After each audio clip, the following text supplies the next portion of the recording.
क्या हाल है दोस्तों, welcome back to my channel. आज की वीडियो में we'll be discussing the exponential moving average and the reality behind it. Now before I start, I will genuinely suggest you guys to watch this whole video. मैंने काफ़ी research की है, इसको मैं EMA को यूज़ भी करता हूँ एंड बहुत वीडियोस देखी हैं, बहुत घंटे बैठ के वीडियोस देखी हैं एंड मैं आपको प्रॉब्ली सबसे ईजीएस्ट एक्सप्लेनेशन लाऊंगा दी EMA की। So, सबसे पहले तो प्लेन इंग्लिश में what is the exponential moving average? The exponential moving average is a type of moving average that places greater weight and significance on the most recent data points. The EMA is also known as the exponentially weighted moving average. The EMA is a technical chart indicator that tracks the price of an investment over time. It is a more reactive type of moving average. अब मैं आपको English तो आपको समझ आ गई है, ठीक है. अब मैं आपको समझाता हूँ कि एक्सपोनेंशियल मूविंग एवरेज और सिंपल मूविंग एवरेज में फ़र्क क्या है. इसके लिए will hop on to the white board. White board पे क्या करेंगे यार, मैंने ना एक जगह लिया, मेरे पास मैं इंटरव्यू लेने गया, ठीक है. मेरे को ना दो प्रॉफिटेबल ट्रेडर्स मिले, एक का नाम है राम, ठीक है, दूसरे का नाम है श्याम. मैं कहता हूँ यार मैंने ना इन दोनों का इंटरव्यू लेना है. तो मैं कहता हूँ राम भाई मेरे को बताएं, आप प्रॉफिटेबल ट्रेडर हैं, आपकी पिछले 5 महीने में एवरेज मंथली इनकम कितनी रही है? तो वो कहता है कि यार मैंने पहले महीने 90,000 बनाए, ठीक है. दूसरे महीने मैंने बनाए 1 लाख, ठीक है. वो कहता है मैंने दूसरे महीने 1 लाख बनाए. तीसरे महीने वो कहता है कि यार मैंने तीसरे महीने फिर 90,000 बनाए. चौथे महीने कहता है यार मैंने चौथे महीने में फिर 1 लाख बनाए. पाँचवें महीने में फिर 1 लाख बनाए, ठीक है. तो शाम कहता है यार इसको डिवाइड करो 5 से 5 महीने की, तो मेरे को एवरेज मैंने 1 लाख ही बनाया, ठीक है, महीने के. कहता तो सही है. अब मैं जाता हूँ शाम के पास में, तो शाम भाई क्या हाल है, कि मैंने आपसे सवाल पूछना था कि आपने पिछले 5 महीने में आपकी एवरेज इनकम क्या रही है. शाम कहता है यार मेरी एवरेज इनकम रही है अराउंड 2 लाख के आसपास. मैंने कहा क्या बात है, आप 2 लाख मंथली निकाल रहे हैं? कहता हाँ. मैंने कहा मेरे को एग्जैक्टली बताओगे कि आपकी पिछले 5 महीनों की क्या इनकम थी? वो कहता है यार पहले महीने मैंने 1 लाख बनाए, मैंने दूसरे महीने भी 1 लाख बनाए, तीसरे महीने मैंने 1.5 लाख बनाए, चौथे महीने मैंने 2 लाख बनाए और 5वें महीने भी 2 लाख बनाए. मैं कहता हूँ अरे अगर मैं इसको 5 से डिवाइड करूँ ये तो मेरे को 1.5 लाख शो कर रहा है, आपने कैसे कह दिया आपने 2 लाख बनाए? कहता है अच्छा. तो ये बेसिकली डिफरेंस है SMA और EMA के बीच में. SMA हर महीने को इक्वल ट्रीट करता है, हर महीने की प्राइस को इक्वली कंसिडर करके डिवाइड करके एवरेज प्राइस देता है.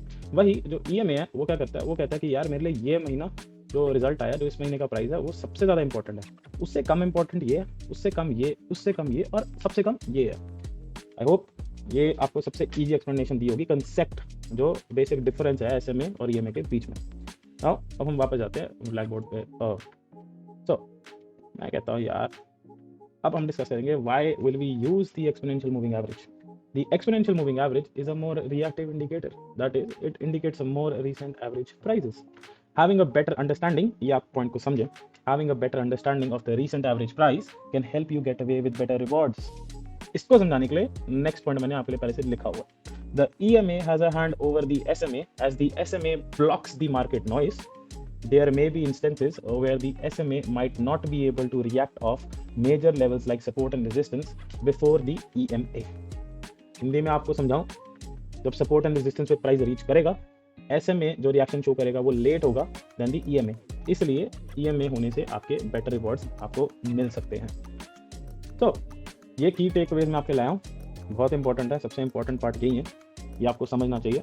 The EMA is better for intraday traders and scalpers while the SMA is better for swing traders. Combination of short-term EMA, that is 7 and 21, is one of the most popular crossover strategies used by scalpers and intraday traders.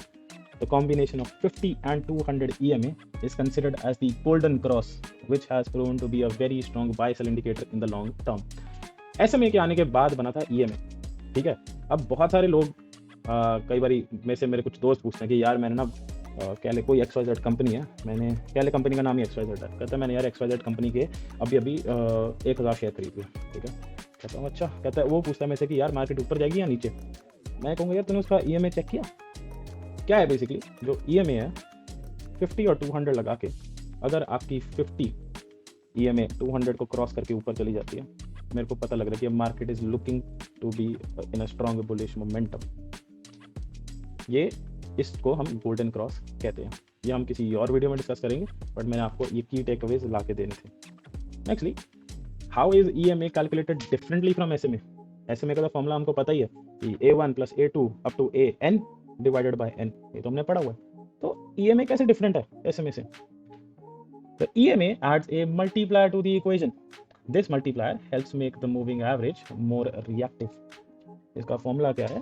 Price today into multiplier, ये हमारा multiplier है, coefficient है, जो EMA मेरी कल की है उसके साथ मल्टीप्लाई बाय 1 माइनस वही कोएफिशिएंट। डोंट वरी, आपको when you are trading you won't have to set copy लेके बैठना नहीं पड़ेगा to do this maths. EMA automatically जो आपके चार्ट्स हैं उसके ऊपर the math is done from behind. तो मैं आपको अब ये पॉइंट समझाता हूँ कि जो EMA है इसका मल्टीप्लायर एक्चुअली कैसे काम करता है और ये कैसे ज़्यादा रिएक्टिव बनाती है उसे। कंसेप्ट को समझने की कोशिश करें। अब मैं कहता हूँ यार श्याम भाई आ गए, मैंने कहा मेरे को ये इंटरेस्टिंग बंदा लगा, ये मेरे को झूठ बोला कि मेरे 2 लाख इनकम है बट इसकी 1.5 लाख एवरेज रही है। बट चलो मैं कहता हूँ यार श्याम भाई, आपने जब पहले ट्रेड करते थे, ठीक है, जो आपके इनिशियल मंथ्स में, तब आपकी पोजीशन साइजिंग कैसी थी? ठीक है, आपने सब कुछ सॉर्ट किया था? कहता हाँ यार मैं अपनी रिस्क मैनेजमेंट अच्छे से करता था। कहता मैं 1% रिस्क करता था, ठीक है, और मैं 2 लॉट खरीदता था। क्या अच्छा? कहता अब क्या? मैंने पूछा अब क्या हुआ? कहता यार अब ना जब से मैं ज़्यादा कमाना शुरू हुआ हूँ ना, ठीक है, क्या हुआ है, मैंने अपने इन रिस्क मैनेजमेंट की तरफ ध्यान नहीं दिया। तो क्या होता है, मैंने अपना रिस्क भी थोड़ा सा इंक्रीज़ कर लिया, ठीक है, लॉट साइज भी मैंने 2 का 4 कर दिया, मैंने रिस्क ऐसे कोई एग्जैक्ट नहीं रखा। वो क्या होता है, वो कहता है कि यार अब कुछ महीने, कहता कुछ ट्रेड्स ऐसी होती हैं जब मैं बनाता हूँ तो मैं कह लो 1.5 गुना बना लेता हूँ, ठीक है, मैं 1.5 गुना जो मेरी ओरिजिनल इनकम थी उसके बना लेता हूँ। कहता अब जब मैं बनाता हूँ कुछ ट्रेड में अगर मैं हारता हूँ तो मैं 1.5 गुना ही गवा देता हूँ। कहता मैं 1.5 गुना नेगेटिव चला जाता हूँ। मैंने कहा अच्छा। मैंने कहा पहले महीनों में तो ये सब होता नहीं था, ये वाले महीनों में कैसे? तो क्या होता है, ये उसके पीछे कंसेप्ट है, ये मल्टीप्लायर ऐड हो गया। ये आपका जो के कोएफिशिएंट जिसकी बात कर रहा हूँ, क्या होता है, ये मोस्ट रिसेंट जो उसने अपने रिस्क के अंदर चेंजेस किए हैं, जो उसने लॉट साइज इंक्रीज किया, ये बेसिकली वो रिप्रेजेंट कर रहा है। जो उसने अनडिफाइंड अपने चेंजेस किए हैं उस करके अब जो कमाई वो कर रहा है वो मैनिपुलेट हो रही है इसके बेसिस पे। कंसेप्ट आप समझ गए ना? तो क्या हम कंक्लूड कर रहे हैं इस वीडियो में? कंक्लूजन ये है, the EMA is a comparatively better type of moving average for scalpers and intraday traders, while the SMA is better suited for swing traders.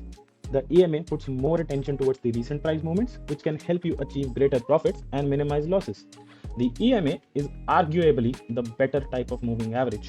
बहुत कंट्रोवर्सी चल रही है, कई लोग कहते हैं कि just use simple moving average, कई कहते हैं EMA एक बेटर रिजल्ट देता है, but still overall arguably EMA माना जाता है कि better type of moving average है। The Golden Cross strategy is one of the most popular moving average crossover strategies used extensively by investors. अब आपको गोल्डन क्रॉस स्ट्रैटेजी, उसके लिए मैं एक अलग से वीडियो बनाऊंगा एंड बहुत जल्दी बनाऊंगा, you can check that one out. But I hope आज की वीडियो में आपको एक बेटर अंडरस्टैंडिंग मिलेगी कि हमारा EMA इंडिकेटर एक्चुअली है क्या and how is it different from the SMA। If you enjoyed this video, make sure आप वीडियो को लाइक करो, नए हो तो चैनल को सब्सक्राइब करो। Thank you so much for watching. I'll catch you in the next one.